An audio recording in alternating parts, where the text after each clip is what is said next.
Cuando los primeros rayos del sol se extendieron sobre los exuberantes paisajes de Vietnam, 7 hombres, un equipo combinado de comandos estadounidenses y guerreros de la tribu Montañar, descendieron en 2 helicópteros Huey modelo 1 Delta, escoltados por 6 helicópteros artillados Cobra. Esta unidad de élite tenía una misión clasificada en la provincia de Kon Tum, Vietnam. Una vez insertados en la densa jungla, continuaron a pie, adentrándose más en territorio enemigo para buscar un avión de reconocimiento que había sido derribado en la zona. Su segundo objetivo era recolectar información sobre una base del ejército norvietnamita, de la cual los equipos de inteligencia estadounidenses habían interceptado docenas de transmisiones radiales. Liderando el equipo estaba Franklin D. Miller, un soldado frío como el acero. Miller, explorando por delante de su equipo, divisó una patrulla enemiga sentada en la hierba alta hasta los muslos.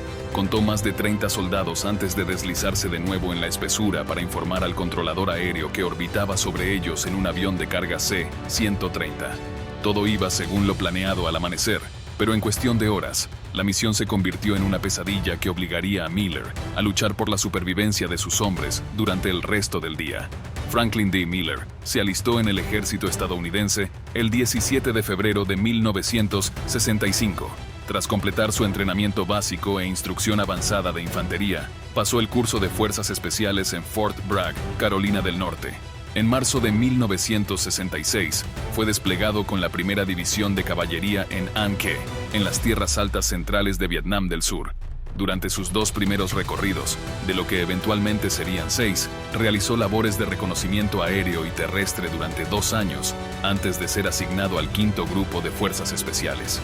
Por los siguientes 4 años, Miller formó parte de la unidad más secreta de operaciones especiales, el Comando de Estudios y Observaciones de Vietnam, conocido como MACV-SOG. Esta unidad clandestina, creada el 24 de enero de 1964, estaba compuesta por boinas verdes, SEALs de la Marina, marines de reconocimiento y comandos aéreos. Su misión incluía el reconocimiento estratégico, la captura de prisioneros de alto valor, rescates de pilotos derribados y operaciones encubiertas en Vietnam del Norte, Laos y Camboya. Las tasas de bajas eran aterradoras. Más del 100% de los equipos de reconocimiento fueron heridos al menos una vez, y la mitad de los voluntarios murió en combate. Más de 50 soldados desaparecieron en acción, y al menos 11 equipos simplemente se esfumaron sin dejar rastro. Las actividades de SOG fueron tan secretas que sus miembros firmaron acuerdos de confidencialidad, y sus hazañas quedaron ocultas durante décadas, hasta que se desclasificaron parcialmente en los años 90. En esa fatídica misión, Miller y su equipo descendieron de los helicópteros sin chalecos antibalas ni cascos, solo con bandanas atadas a la cabeza, pantalones sueltos y un arsenal de armas poco convencionales. La confianza juvenil con la que bromeaban sobre futuros tiroteos pronto se desmoronaría ante la brutal realidad del combate. Tras localizar el avión derribado, Miller desplegó a su equipo para recolectar material sensible y buscar sobrevivientes. Mientras exploraba los alrededores, divisó una patrulla enemiga y regresó sigilosamente para alertar a su equipo. Eran las 11 de la mañana, cuando Miller y su explorador, Hugh, escucharon un disparo a 500 metros de distancia.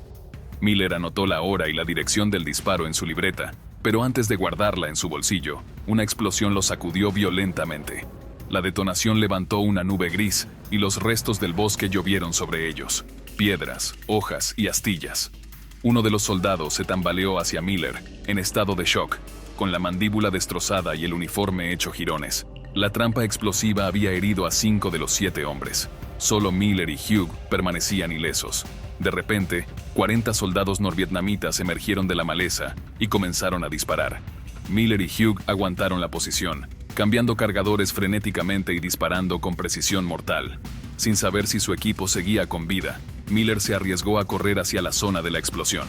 Encontró a uno de sus hombres agonizando, a otro herido pero aún en pie, y a 3 más incapaces de moverse. Junto a Hugh, arrastraron a los heridos a través de un arroyo y se escondieron entre la vegetación. Miller pidió ayuda por radio, declarando una emergencia táctica. El enemigo rastreó la sangre del equipo hasta la orilla del arroyo. Cuando un explorador norvietnamita se acercó a 10 metros, Miller lo abatió con un solo disparo de su carabina M15. Pero los disparos enemigos comenzaron a llover sobre ellos. Miller lanzó una granada de gas y luego otra de fósforo blanco, creando una cortina densa para ocultar su posición. Sin embargo, en la retirada, Hugh cayó abatido, dejando a Miller como el único hombre ileso. Solo y con los minutos contados, Miller emboscó a un grupo de 7 soldados enemigos, eliminando primero al artillero de la ametralladora. Durante más de 2 horas y media, libró una batalla solitaria contra 100 soldados norvietnamitas, esquivando balas, granadas y cohetes. 4 de sus hombres seguían vivos, aferrándose a la vida con uniformes empapados en sangre. A pesar de las heridas, todos menos uno sobrevivirían gracias a la valentía de Miller. Mientras el 130 orbitaba a 25.000 pies sobre la jungla, la radio resonó con una instrucción desesperada para Miller. Debía localizar un cráter de bomba cercano para coordinar una evacuación médica para su equipo. Sin embargo, justo cuando alcanzó el sitio, un disparo le atravesó el pecho, derribándolo al suelo. La sangre empapaba su uniforme, mientras se desvanecía entre la conciencia y la oscuridad. Al borde del pánico, sintiendo que se ahogaba, una visión apareció ante él. Su mentor, el sargento Roy Baumgartner, aquel soldado que había sido su referente en la primera división de caballería. Baumgartner, con la serenidad de un gigante, le dijo: «Cálmate, o te asustarás hasta la muerte». Miller respiró con dificultad, pero siguió las palabras de su mentor. Cortó un pedazo de su poncho con su cuchillo y lo empujó dentro de la herida para detener la hemorragia. Luego, aún tambaleándose, giró su rifle hacia su cintura y disparó 3 ráfagas contra 4 soldados enemigos. 2 cayeron al instante, un tercero fue alcanzado mientras huía, y el cuarto se perdió en la espesura de la selva. Arrastrándose entre los arbustos y con la sangre empapando su cuerpo, Miller recorrió 50 yardas hasta reencontrarse con su equipo.